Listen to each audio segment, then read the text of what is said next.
2006 বিশ্বকাপের ব্রাজিল দলকে বলা হয়ে থাকে এই শতাব্দীর অন্যতম সেরা ফুটবল দল, যারা শেষ পর্যন্ত বিশ্বকাপ ট্রফি জিততে পারেনি। সেই দলেরই তরুণ সদস্য ফরওয়ার্ড রবিনহোকে ভাবা হতো রোনালদিনহো পরবর্তী সুপারস্টার। কিংবদন্তি হয়ে ওঠার আগেই এই তারকার আলো মিলিয়ে গেলেও বেশ কয়েক বছর দাপটের সাথেই খেলেছেন ইউরোপের মাটিতে। চলুন জেনে নেই ব্রাজিলের ইতিহাসের অন্যতম সম্ভাবনাময়ী তারকা রবিনহোর জীবনের গল্প। ব্রাজিলিয়ান এই খেলোয়াড়ের পুরো নাম রবসন ডি সুজা, ডাক নাম রবিনহো।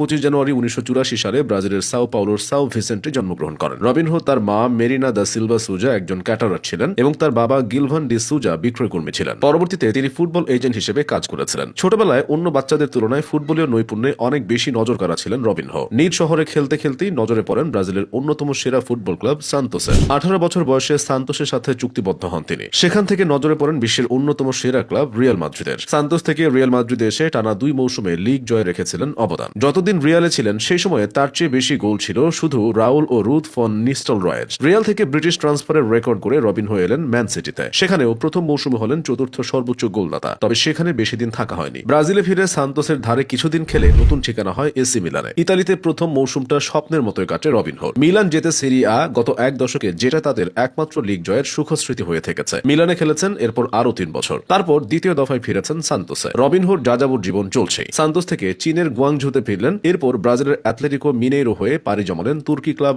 সিভাসপুরে। এরপর ইস্তাম্বুল বাসাকশিহিরের হয়ে খেলে তুর্কি লিগ জিতেছিলেন। তারপর ক্যারিয়ারের শেষ বেলায় আবার ফিরলেন সান্তোসে। এবার তার বেতন হলো মাসে $271 মাত্র, যা বাংলাদেশি টাকায় 23,000 টাকা। ব্রাজিলে পেশাদার ফুটবলে এটা ন্যূনতম মজুরি। রবিনহো বললেন, টাকার জন্য নয়, হৃদয়ের জন্য ফিরেছেন সান্তোসে। আবেগময় একটা শেষের চিত্রনাট্যটা জমে উঠেছিল, কিন্তু সেটা বদলে গেল অন্য দিক থেকে। ইতালিতে থাকার সময় একটা গুরুতর অপরাধে জড়িয়ে পড়েছিলেন রবিনহো। একটা গণধর্ষণে যুক্ত থাকার জন্য অপরাধী সাব্যস্ত হয়েছিলেন। সেজন্য 9 বছরের কারাদণ্ড হয়েছিল তার। রবিনহো সান্তোসে আসার পরেই বিতর্কের ঝড় উঠেছিল। সান্তোসের মূল স্পন্সর নিজেদের সরিয়ে নিয়েছিল। মিডিয়াতে উঠছিল প্রতিবাদ। তুমুল গণদাবির মুখে রবিনহোর সঙ্গে চুক্তিটা বাতিল করে সান্তোস। রবিনহো 36 বছর বয়সে হয়ে পড়েন ক্লাবহীন, আর তাতে শেষ হয়ে যায় তার ক্যারিয়ারও। এমনও বুঝি নক্ষত্রের পতন হয়।